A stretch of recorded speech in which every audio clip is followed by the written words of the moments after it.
안녕하세요. 오늘도 사연살롱을 찾아주셔서 감사합니다. 40대 초반 여자입니다. 저는 지금 10살 된 아들을 혼자 키우고 있어요.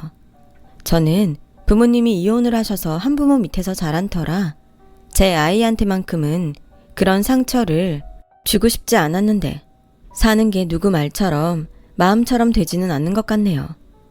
제 나이 15살에 부모님이 이혼을 하셔서 아빠의 손에서 자랐어요. 당시 이혼 사유에 대해서는 잘 알지 못했는데요. 나중에 할머니를 통해 진짜인지 가짜인지 모르지만 엄마가 아빠의 재산에 눈이 멀어 흥청망청 쓰다가 사기꾼에게 단단히 코가 꿰어서 그걸 해결하는 조건으로 이혼을 했다는 소리를 듣게 되었어요. 아빠는 성격이 무뚝뚝하고 늘 회사 일로 바쁘셨기 때문에 어쩌면 엄마는 외로움을 견디기 힘드셨는지도 몰라요. 그렇다고 엄마가 한 행동들이 용서받을 수 있는 행동은 아니기에 그 영향으로 저는 철저하게 혼자가 될 수밖에 없었어요. 그래서 저는 사춘기지만 사춘기 행동을 받아줄 부모가 없었고 어쩌다 아빠와 둘이 집에 있을 때면 그 자체가 너무 어색하고 불편해서 제가 먼저 자리를 뜨게 되는 일이 비일비재했어요. 그런 아빠였지만 저도 아빠에게 감사한 점도 있었죠. 아빠가 꽤 큰 제조회사를 운영하는 사장님이라는 것이었죠. 아빠는 당신이 바쁜 대신 언제나 저에게 용돈을 넉넉하게 주셨고 돈이 많으니 저는 늘 경제적으로 아쉬운 일이 없게 청소년기를 보낼 수 있었어요. 그런데요, 아빠와 단 둘이 살면서 가장 듣기 싫은 말이 하나 생겼었어요. 그건 바로 엄마 없는 애는 티가 난다는 말이었어요. 그래서 엄마 없는 티를 내지 않으려 제가 가진 돈으로 그걸 커버하려고 했고 저희 예상과 달리 친구들은 제가 아닌 저의 돈을 쓰기 위해 저를 이용하려고 들면서 혼자 상처받는 일이 많았어요. 그러면서 알게 됐죠. 제가 저의 약점을 감추려고 하면 할수록 그것이 더욱 도드라져 보인다는 것을요. 집에 돈이 많아도 어느 순간부터 그걸 오히려 티내지 않는 사람이 되었어요.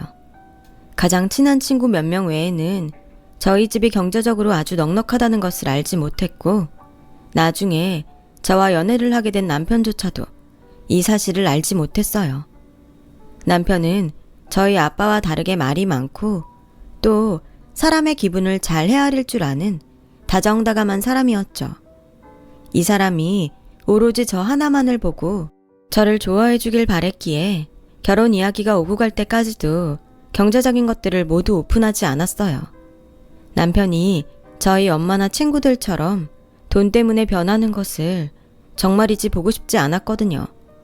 그래서인지 남편은 당연하게 제가 그리 넉넉하지 못한 집에서 자랐다고 생각했고 그에 반해 건물도 하나 있고 그 건물에서 나오는 월세로 생활하는 자기 부모님이 저희 아빠에 비해 훨씬 능력이 좋다고 생각했었나 봐요. 저는 그걸 결혼 전까지 별로 대수롭지 않게 여겼어요. 말을 안 했을 뿐이지 돈이라면 저희 집도 꿀리지 않게 많았으니까요. 그런데요, 뜻하지 않았던 문제가 생겼어요. 바로 저희 부녀가 너무 검소하다는 것이었어요. 아빠는 회사 사장님이시지만 10년도 넘은 양복을 아직도 수선해서 입으세요. 제가 뭐 살가운 딸도 아니고 아빠의 옷까지 챙기지는 않아서 아빠는 상견례장에 당연히 그런 양복 중 하나를 입고 오셨더라고요. 저 역시 단정하게만 보이면 된다는 생각에 마냥 단정하게만 입고 상견례장에 갔는데 저희 부녀의 모습을 본 시어머니는 무례라는 것도 인지하지 못한 채 다 들리는 혼잣말을 하시는데 지금 생각하면 그때가 어쩌면 이 결혼을 멈출 수 있었던 마지막 기회가 아니었나 생각이 드네요. 아휴, 누가 부녀지간 아니랄까봐 이런 자리에 나오면서 어떻게 이러고 나와? 엄마, 다 들려요. 내가 뭐 없는 소리 했어? 그래서 엄마가 결혼은 좀 두루두루 보고 하는 거라고 했지? 너는 애가 너무 순진해서 문제야. 저는 그 말을 다 듣고 속으로 당황하긴 했지만 워낙 긴장을 하고 있던 탓이었는지 문제를 삼을 생각을 하지 못했습니다. 저희 아빠 역시 아무렇지 않다는 듯 앉아 계셔서 상견례 자리는 그냥 그렇게 시작하게 되었어요. 과정이 어찌되었건 이렇게 만나뵙게 되어서 반갑습니다. 식당 예약을 제가 했는데 음식이 입에 맞으실까 모르겠어요. 저희 아들이 워낙에 부족함 없이 자라서 할 줄 아는 게 별로 없지만 아무쪼록 사위로 좋게 봐주세요. 아, 네. 저희 아빠는 시어머니의 고상한 말에 아주 간단히 단답형으로 대답하셨어요. 원래 그런 사람이라 저는 놀랄 것도 없었지만 시어머니와 남편은 많이 당황한 눈치였고, 그런 와중에도 시어머니는 고상함을 잃지 않고 이야기를 계속 이어나가셨는데, 저희 남편이라도 같이 나왔으면 사돈어른께서 조금 편하셨을 텐데 하필 급한 일이 생겨서 이렇게 저만 나오게 됐네요. 오늘 식사 맛있게 하시고 아이들 결혼에 대해서 생각하신 거 있으시면 편하게 말씀 주세요. 저는 편합니다. 그리고 저는 뭐든 괜찮습니다. 아이들이 원하면 원하는 대로 해줄 생각입니다. 아, 네. 순간 저는 봤어요. 잠깐이었지만 시어머니의 표정이 싸늘하게 굳었고, 저는 그게 저희 결혼 생활에 어떤 영향을 끼칠지도 모른다는 생각이 들었어요. 그래서 솔직히 아빠가 야속했고 조금은 원망도 했어요. 어른이 되고 나서 엄마처럼 이혼할 바에는 결혼하지 않겠다고 줄곧 생각한 저였는데, 우연히 남편을 만나고 또 남편의 사랑과 관심을 받으면서 누구보다 남편과 결혼을 하고 싶은 사람이 저였거든요. 그러니 혹여 저희 아빠 때문에 결혼이 엎어지기라도 하면 어쩌나 저는 속으로 전전긍긍할 수밖에 없었죠. 시어머니는 표정 관리가 어려운지 자꾸만 냉수를 마셔대는데 저는 어서 빨리 이 자리가 끝나길 마음속으로 바랄 수밖에 없었어요. 그리고 남들처럼 쉽게는 아니었지만 걱정한 것에 비해 무사히 결혼식을 올린 저는 앞으로 남편과 행복하게 살 일만 남았다고 생각했죠. 신혼여행을 다녀오고 시댁에 인사를 가니 저를 기다리는 건 시어머니의 불만 섞인 막말이었어요.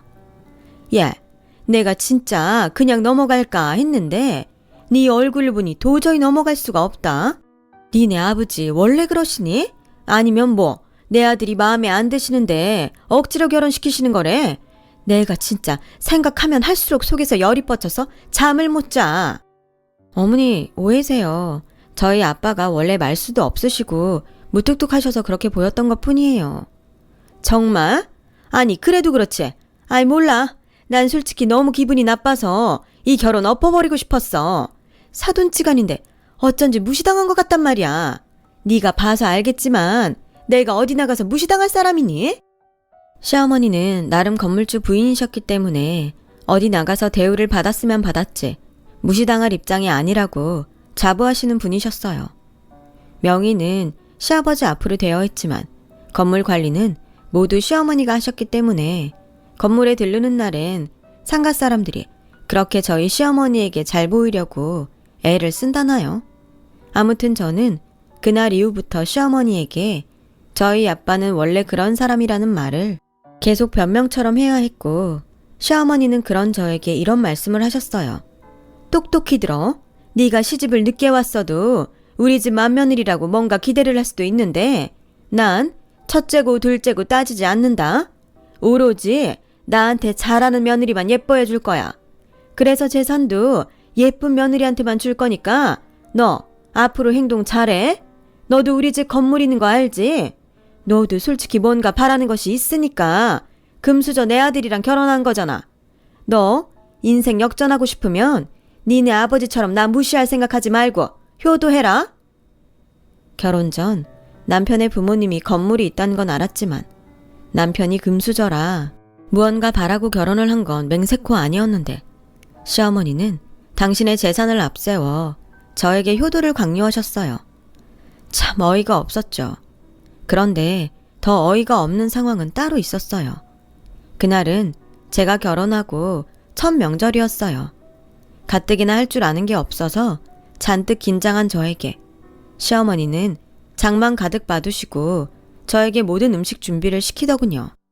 어머니, 이걸 저 혼자 다 해요? 왜? 무슨 문제 있어? 아니, 제가 할 줄 아는 게 별로 없어서요.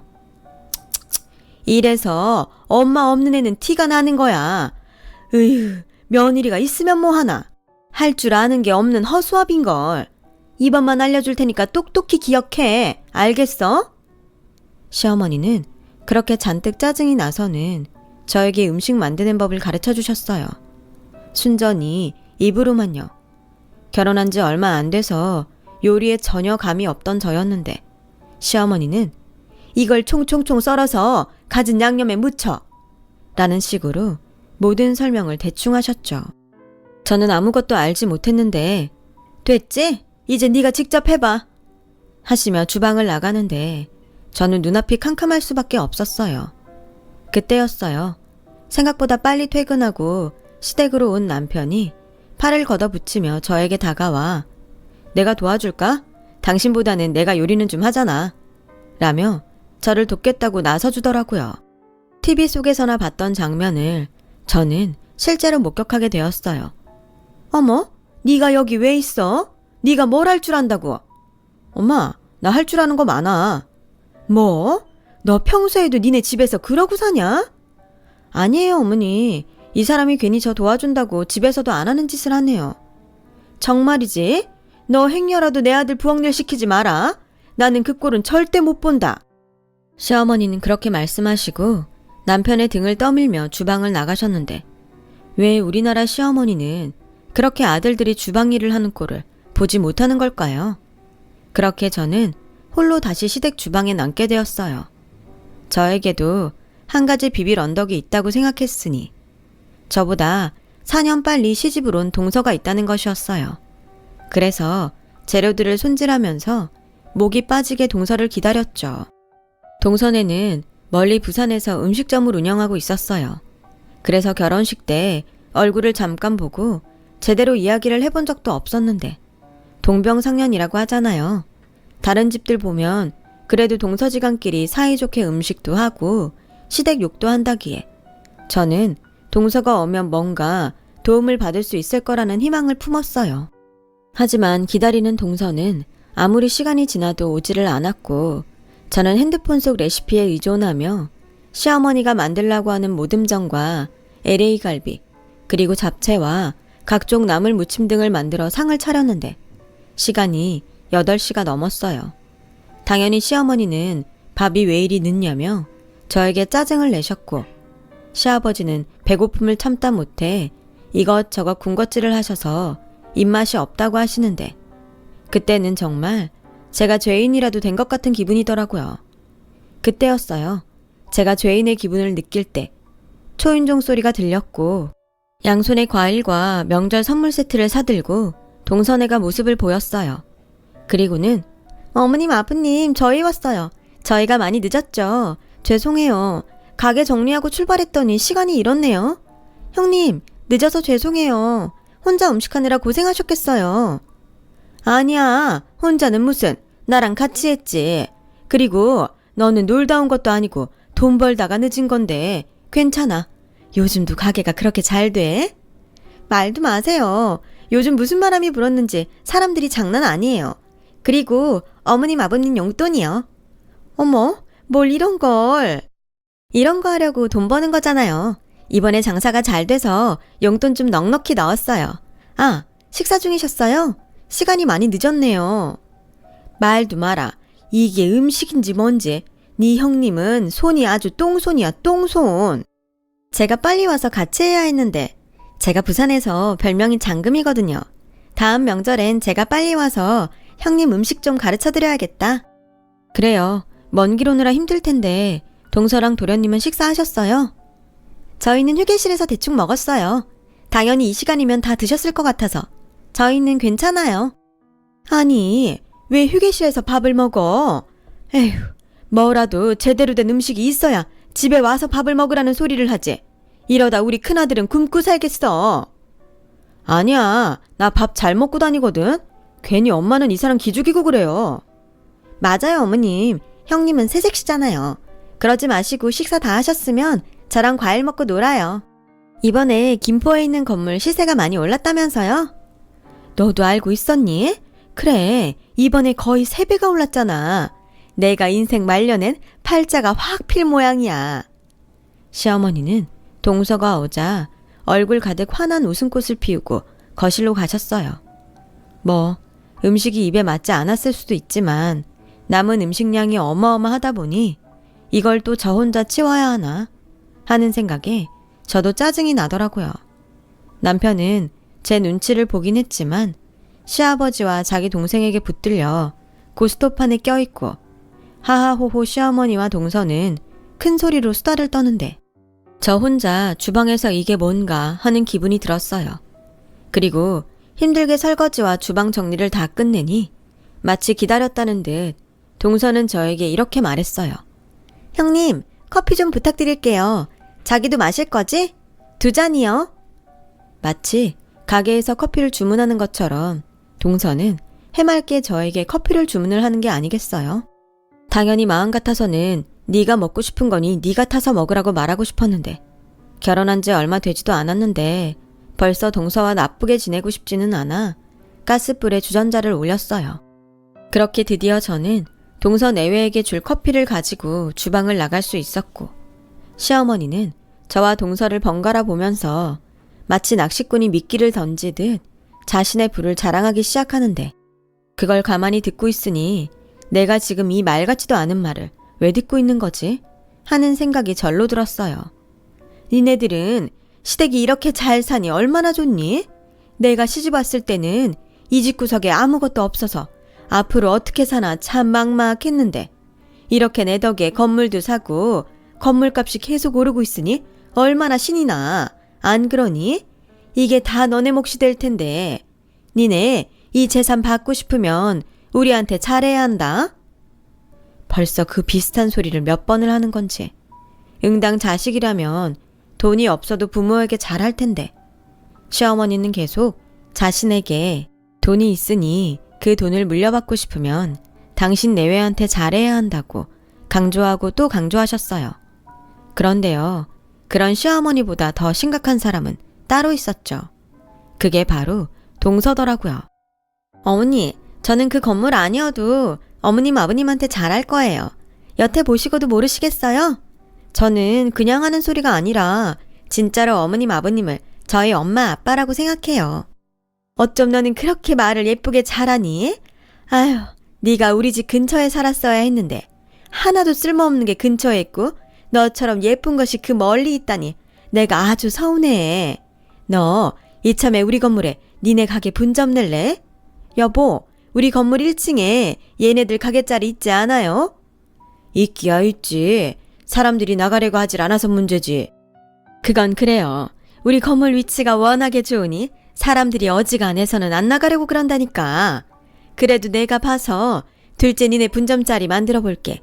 니네 여기서도 장사하면 좋잖아. 어머, 그럼 저희야 너무 좋죠. 제가 만약 여기에 분점 내면 진짜 잘할게요. 아, 형님, 아까 제가 과일 사왔는데 그것 좀 깎아오실래요? 그게 비싼 과일이라고 해서 제가 꼭 어머님 드리고 싶었거든요. 형님, 가만히 계시면 심심하니까 과일 좀 부탁해요. 때리는 시어머니보다 말리는 시누이가 더 밉다더니 동서는 연신 시어머니에게 잘 보이려 그렇게 알랑방귀를 끼면서 계속 저에게 이것저것을 시켰어요. 저는 너무 피곤해서 당장이라도 쓰러질 것 같은데 동서가 늦게 온 탓인지 시부모님은 주무실 생각도 하지 않으시더라고요. 그렇게 12시가 넘어서 겨우 저는 작은 방에 이부자리를 펼 수 있었어요. 당장에 가까운 저희 집에 가서 잠을 자고 싶었지만 차마 시어머니에게 집에 가서 자고 오겠다는 말은 못하겠고 남편 역시 제 눈치만 볼 뿐 딱히 도움이 되지 않더라고요. 아, 이래서 시집가면 명절이 싫다고 하는가 보다 라는 것을 뼈저리게 느끼게 되었죠. 저는 그렇게 첫 명절을 끔찍하게 보냈어요. 그리고 다시 일상으로 돌아왔는데 시어머니는 별것도 아닌 일에도 뻑하면 저를 불러 이것저것을 시키셨고 제가 한 것이 당신 마음에 들지 않으면 동서를 이야기하면서 계속 저와 동서를 비교하고 저울질하는데 저도 슬슬 참을성이 한계에 닿았어요. 게다가 제가 결혼 전 연초에 승진을 해서 본격적으로 일이 바빠졌었거든요. 시어머니는 제가 회사 일로 바쁘건 말건 당신이 원하는 것만 일방적으로 요구하셨어요. 예, 너 이따 보쌈용 고기 좀 사와라. 오랜만에 집에서 고기 좀 삶아 먹게.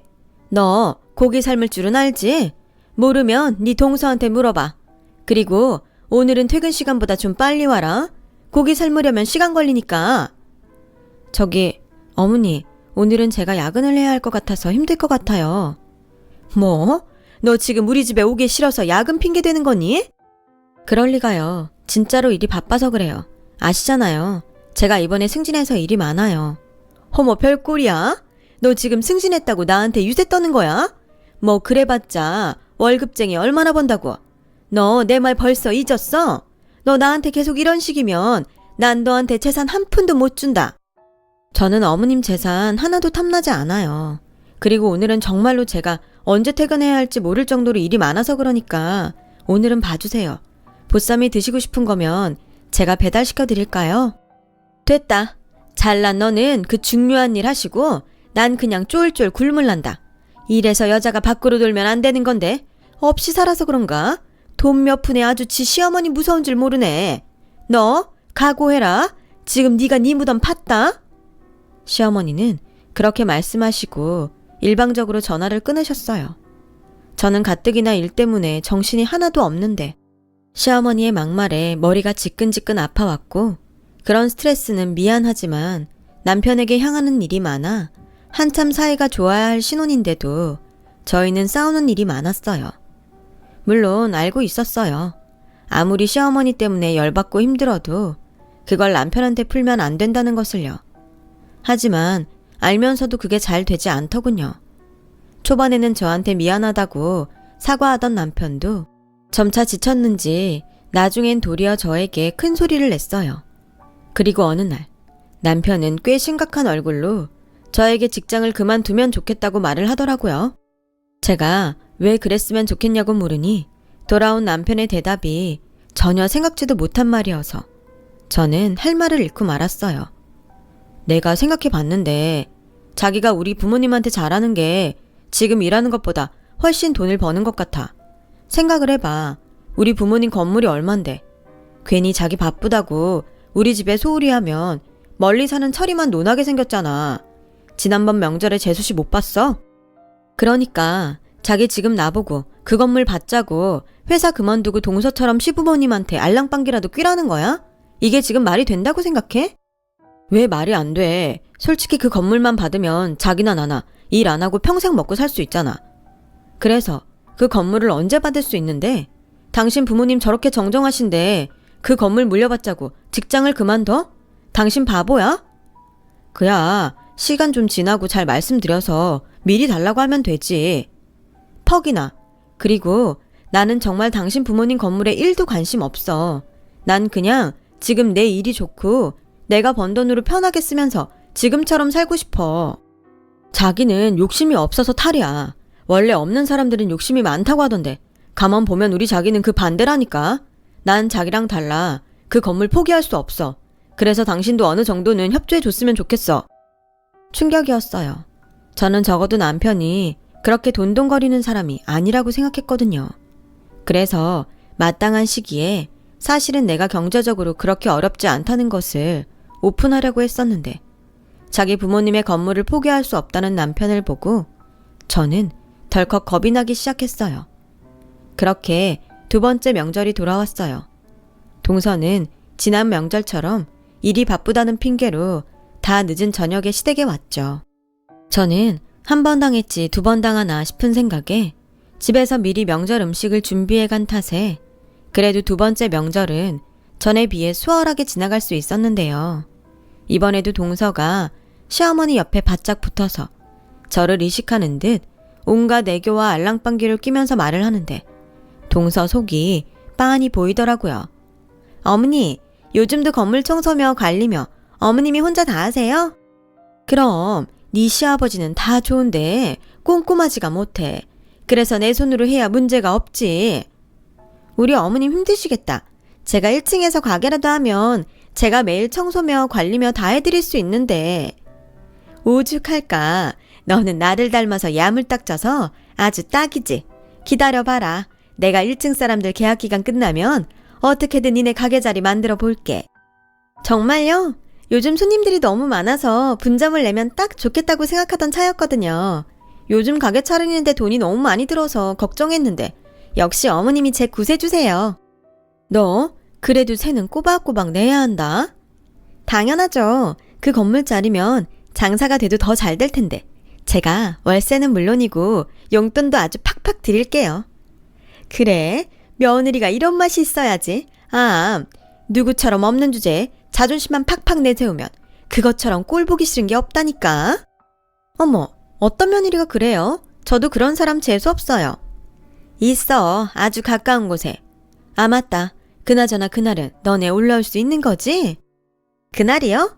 아, 그날. 당연하죠. 다른 날도 아니고 어머님 생신이신데 제가 그날은 일찍 와서 미역국도 끓이고 어머님 모시고 백화점도 한 바퀴 돌고 해야죠. 갖고 싶은 거 있으시면 그날 제가 다 사드릴게요. 정말? 아우, 너는 정말 센스가 만점이라니까. 나 닮아서 손도 크고. 뭘요? 당연한 거죠. 형님도 그날 회사 휴가 내실 거죠? 아, 저는 그날 봐야 알아요. 다음 달도 아니고 3달 뒤라 지금은 뭐라고 말하기가 좀 힘드네요. 가급적이면 무리를 해서라도 휴가를 낼 건데 제가 지금 하는 일이 회사에서 많이 중요한 일이라서. 쳐봐라. 무슨 일을 얼마나 대단하게 하는지 아주 일한다고 저 혼자 유세를 떤다니까. 직장 없는 사람 서러워서 어디 살겠어? 형님, 이건 그냥 제가 먼저 시집 온 사람으로서 얘기하는 건데요. 결혼 전이면 몰라도 결혼 후에는 일보다는 집이 먼저예요.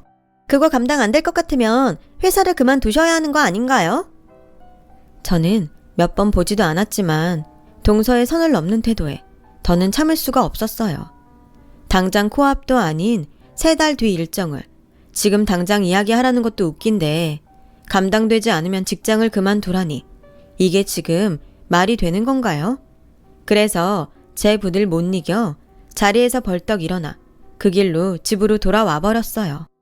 그러자 먼전 명절에는 제 눈치를 살피던 남편은 그날은 제가 집을 나간 건 신경 쓰지 않았고 다 늦게 술에 취해 집으로 온 남편은 시댁에서 무슨 소리를 들었는지 저에게 시비를 걸더라고요. 당신 진짜 너무한 거 아니야? 어떻게 며느리가 명절에 팽하니 시댁을 나갈 수가 있어? 당신 가고 우리 엄마가 나한테 얼마나 노발대발했는지 알아? 자기 재산 다 처리해준다고 난리도 아니었어. 그깟 재산에 내가 어디까지 참아야 하는데 나 그 돈 없어도 먹고 사는데 지장 없거든? 당신이야말로 원래 그런 사람이었니? 난 자기가 그렇게 돈돈거리는 사람인지 몰랐어. 정말 실망이야. 실망? 세상에 돈 싫어하는 사람도 있어? 당신도 솔직해져 봐. 당신도 돈 좋아하잖아. 그러니까 그렇게 기를 쓰고 회사 일하는 거 아니야. 일이 좋다는 말 같지도 않은 가식 그만 떨고 눈에 보이는 재산에 집중하자고. 재수씨 반만 따라가 봐라. 뭐라고? 지금 사람을 어디다 갖다 붙여? 그렇게 돈이 좋으면 자기가 자기 부모님한테 살랑거려. 왜 자꾸 엄한 나를 시키는데? 그리고 당신도 눈이 있고 귀가 있으면 알잖아. 당신 어머니가 나한테 어떻게 하시는지. 그걸 보고도 나한테 동서처럼 하라는 거야? 또 그 소리. 나도 자식이야. 당신이 자꾸 우리 엄마 나쁘게 말하면 나도 장인어른 나쁘게 말할 수밖에 없어. 난 뭐 장인어른한테 불만 없는 줄 알아? 뭐라고? 우리 아빠가 살가운 사람은 아니지만 당신한테 무례하게 한 적 있어? 난 100번 1000번 무례하게 하셔도 괜찮아. 근데 나도 솔직히 처가 덕보고 싶지 않겠니? 물론 내가 당신 아무 조건 없이 사랑해서 결혼한 건 맞지만 당신 집 정말 내가 생각한 것보다 너무 없잖아. 정말 어이가 없었어요. 물론 남편의 말에 이해는 갔어요. 저희 아빠가 혼자 사시는데 큰 집이 뭐가 필요하냐며 원룸에서 지내시거든요. 제가 생각해도 보이는 것만 봐서는 저희 아빠가 회사 사장님이라는 것을 믿을 수 없을 것 같긴 해요. 하지만 그렇다고 불만이라니. 저는 그제야 제가 믿었던 남편이 영 다른 사람이라는 것을 깨달았고 깨달음과 동시에 마음이 식어버리는데 무슨 하늘의 장난인지 제가 임신을 했더라고요. 하지만 부부 사이가 별로 좋지 않아서인지 남편은 제가 임신을 했다는 사실에도 별로 기뻐하지 않더라고요. 시어머니는 행여 자기한테 아이 맡길 생각은 처음부터 하지 말라고 하는데 앞으로 제가 이 집에서 평범한 행복을 누리며 살 길은 없어 보이더라고요. 그래도 아이를 생각해서 저는 이혼은 생각하지 않기로 했어요. 한부모 손에 자란 아이가 어떤 외로움을 느끼는지 너무나 잘 아는 저였으니까요. 그렇게 불편한 시간은 흘러 시어머니의 생신날이 되었어요. 저는 미리부터 휴가를 쓰려고 했지만 입덧으로 힘든 시간을 보내고 있었기에 일이 많이 지체되어 있었죠. 설상가상으로 거래처들하고도 미팅 날짜가 맞지 않아 저는 어쩔 수 없이 휴가를 쓰지 못하고 일을 하고 뒤늦게 시댁으로 향했는데 제가 집 안으로 들어가자 시어머니는 싸늘한 눈빛으로 저를 쏘아봤고 생일상을 차린 동서는 희죽거리며 저에게 얄밉게 말을 하는데 저는 우선 시어머님의 생신이니 참자고 가슴으로 참을 인을 새기고 또 새겼어요. 어머, 형님 오셨네요. 저는 안 오시는 줄 알았어요. 그러게, 나도 네가 내 생일 잊어버린 줄 알았다. 죄송해요. 최대한 빨리 오려고 했는데. 또 그 대단한 일 때문이겠지. 가만 보면 니네 아버지도 그렇고 너도 그렇고 사람을 배려할 줄 몰라. 네 동서를 봐라. 오늘 아침 일찍 와서 이 많은 음식 다 준비하고 나랑 백화점에도 가고 여자가 이런 맛이 있어야지. 어머님, 그만하세요. 형님이 뭐 놀다 왔나요? 그나저나 케이크 사러 간 이 사람은 왜 여태 오지 않지? 천천히 와도 되지 뭐. 네 아버지랑 같이 갔잖아. 부자가 이런저런 얘기 나누느라 늦는가 보다. 그나저나 석이는 언제 온다니? 아, 그게 요즘 그이도 바쁜지 말을 못해서. 안사람이 돼가지고 지 남편을 아주 방치를 하는구나. 옛말에 그래서 집안에 사람이 잘 들어와야 한다고 하는 거야. 네가 잘해봐. 그럼 내 아들이 너한테 말을 안 했겠니? 얼마나 살가운 앤데. 너랑 결혼하고 얼굴에 그늘이 다 졌잖아. 너 계속 이딴 식으로 하면 나 그냥 내 재산 다 둘째한테 줄 거니까 너 그런 줄 알아. 너는 그 잘난 직장에서 버는 돈으로 아등바등 살면 되지. 안 그러냐? 저는 저를 대놓고 무시하는 시어머니와 옆에서 시어머니 말에 웃고 있는 동서를 보고는 더는 참을 수가 없었어요. 제가 여기서 참으면 앞으로도 계속 참고 살아야 할 텐데 태어날 아이한테 그 모습은 보이고 싶지 않더라고요. 그래서 저는 시어머니에게 잊지 못할 선물을 해드리자고 결심했어요. 어머니, 전에도 말씀드렸지만 저는 어머님 아버님 재산에 전혀 욕심이 없어요. 그래, 꼴에 자존심은 있다는 거지? 아니요, 자존심도 자존심이지만 제가 돈이 아쉽지 않거든요. 실례지만 어머님이 말씀하시는 재산이 얼마인가요? 뭐? 얘 하는 소리 좀 봐. 시어머니는 저의 말에 꽤나 당황한 얼굴을 하셨어요. 하지만 동서는 자기도 궁금한지 시어머니의 대답에 집중하고 있었고 때마침 케이크를 사러 나갔다던 시아버지와 도련님 그리고 저와 계속 냉전 중인 남편이 집으로 오면서 판은 커질 대로 커져버렸어요. 여보, 얘가 우리 재산이 얼마냐고 묻네요. 나 참 기가 막혀서 우리 한 20억 되죠? 아, 20억이요? 잠시만요. 저는 그냥 차분한 모습으로 모바일 뱅킹에서 저의 계좌를 열었어요. 그리고 계좌에 찍힌 금액을 시어머니에게 보여드렸는데요. 시어머니는 한참을 금액을 세시더니 곧 얼굴이 새파랗게 질려서 저를 쳐다보며 믿기 어렵다는 듯 말씀을 꺼내셨어요. 이게 지금 얼마니? 무슨 돈이 이렇게 많아? 이게 그러니까 30억이 넘는 거지? 어머 형님, 무슨 현금이 이렇게나 많으세요? 현금뿐인가요? 요 앞 큰 사거리의 코너 건물 아시죠? 그거 제 건물이에요. 저희 아빠를 어떻게 보셨는지 모르지만 제조회사 운영하는 사장님이세요. 사업한다고 말씀드렸잖아요. 상견례 뒤론 뭐 달리 물어보지 않으셔서 말하지 않았죠. 할아버지 때부터 꾸준히 성장하는 회사고요. 재산 하시는데 재산 물려주신다고요? 그럼 제가 아빠한테 받을 재산은 얼마나 될 것 같으세요? 그 재산을 받으려고 아빠가 돌아가시길 바라면서 한심한 삶을 살아야 되나요? 뭐라고? 아니, 하고 다니시는 행색이 사장님으로는 보이지 않으시던데? 너는 니네 아버지가 사장님이면 사장님이라고 말을 했어야지. 그리고 석이 너는 왜 여태 우리한테 아무 말도 안 했어? 그게 나도 몰랐어. 그냥 작은 사업이 어려우신 줄 알았지. 어머 형님, 가족인데 이렇게 꽁꽁 숨기실 수 있어요? 형님이야말로 딴 마음 있으셨던 거 아니에요? 저는 저희 아빠 사장이라고 분명 말했고요. 딴 마음? 오히려 이렇게 딴 마음 가지실 것 같아서 일부러 말 안 한 거예요. 돈이요. 중요하죠. 근데 저는요. 돈보다 사람이 더 중요하다고 생각해요.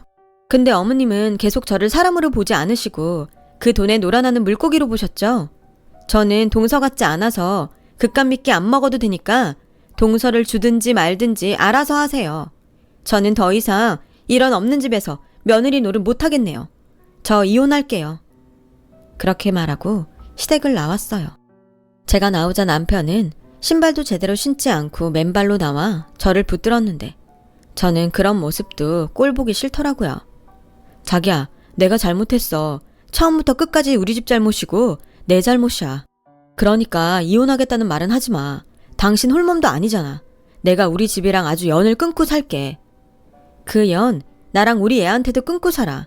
난 당신 식구들도 그렇고 당신도 이젠 진짜 별로야. 왜? 이젠 내가 돈이 많다고 하니까 나한테 들러붙는 거야? 아니면 이제는 처가 덕을 좀 볼 수 있을 것 같아서 비굴하게 구는 거니? 까놓고 당신이랑 나는 문제 없잖아. 나는 당신이 그렇게 돈이 많은지도 몰랐고 오로지 당신 사랑하는 마음으로 결혼까지 했는데 이제 와서 이혼하자고 하면 나는 억울하지. 억울해? 나도 억울해. 난 당신 이런 사람인 줄 모르고 그 수모를 다 겪었잖아. 나도 한때는 당신이 오로지 사랑만으로 나를 선택해줘서 그게 고마웠어. 근데 있잖아. 이미 난 당신의 바닥을 다 봐버려서 어떤 이유에서도 당신이랑 살고 싶지 않아. 당신이 정 싫다고 하면 소송이라도 걸 테니까 준비해. 저는 그 길로 남편과 이혼을 진행했어요. 남편은 순순히 이혼할 생각이 없는지 저희 부부는 소송을 하게 되었어요. 홀몸이 아닌 저를 위해 아빠가 아는 변호사를 통해 발로 뛰시며 저의 이혼을 성사시켜 주셨어요. 한때는 자식인 저에게 관심이 전혀 없다고 생각했던 아빠였는데 아빠는 소송 때문에 알게 된 저의 결혼 생활에 남편과 시댁을 아주 끝장내겠다며 화를 내셨죠. 저는 태어나 처음으로 아빠의 그런 모습을 보면서 사실은 아빠가 저에게 관심이 없었던 것이 아니라 언제나 제가 원하는 것을 해주려고 그랬던 거라는 것을 알게 되었어요. 그렇게 1년 정도 걸려 저는 완전한 이혼을 할 수 있었어요. 시댁으로부터 정신적인 위자료도 톡톡히 받아낼 수 있었고요. 남편은 재판 결과에 승복할 수 없다며 몇 번이고 저를 찾아와 진상을 부리긴 했지만 그때마다 저희 아빠가 무섭게 저를 대신해 남편을 상대하니 남편도 더는 어쩌지 못하더라고요. 그 후 저는 아이를 키우며 싱글맘이 되었어요. 아빠는 무엇이든 말하면 해주겠다고 지금도 말씀하시는데 이혼의 책임은 저의 몫인 것 같아서 아빠의 도움은 받지 않겠다고 했어요. 사실 따지고 보면 이미 너무 많은 것을 받았고 또 아이가 크면서 돈이 결코 쉬운 것은 아니라는 것을 꼭 가르치고 싶었거든요. 그래서 저는 앞으로도 계속 성실하게 아이에게 일하는 엄마의 모습을 보여주고 싶어요. 다행히 저희 아들은 아빠가 없어도 씩씩하게 잘 크고 있습니다. 아직은 어린 나이인데도 자기가 남자라며 여자인 저를 지켜주겠다는 감동의 말도 해주는데 이런 아들이 있어서 그런지 저는 하루하루가 아주 행복하답니다. 이제 외롭지도 않고요. 인생에는 정말 정답은 없는 것 같아요. 항상 바른 생각으로 최선을 다한다면 그것이 정답으로 가는 길이 아닌가 생각하며 지금까지 제 긴 이야기를 들어주셔서 너무 감사합니다. 보람되고 행복한 하루 되세요. 여러분, 사연 댓글에 응원과 현명한 조언 부탁드려요. 좋아요와 구독은 저에게 큰 힘이 됩니다. 오늘도 좋은 일 가득하세요.